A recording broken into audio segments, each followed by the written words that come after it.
Well, in last video, we have seen how we can import our own texture and we can apply. And we come across with this kind of a problem. We wanted to have something like this, but we got this. So let us see how we can deal with this.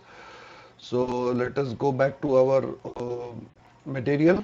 So I just disconnected, whatever is not required since we only need, one diffuse map. Okay. So again, use that texture coordinator out here, connect it with the UV, and you have U and V tile. So just check what happens if you make it three out here.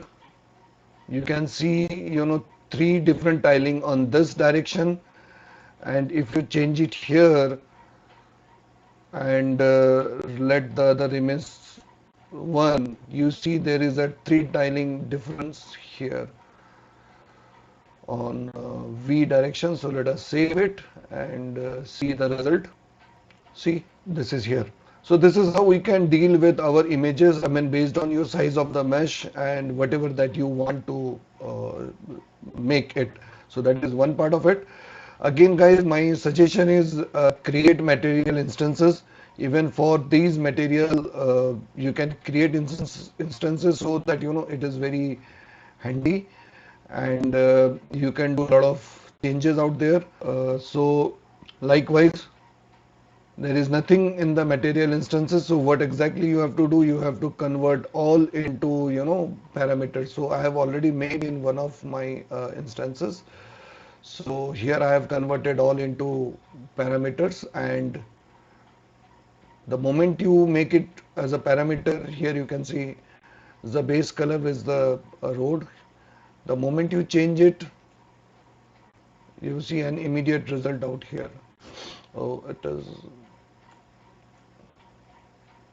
you want to change the texture also.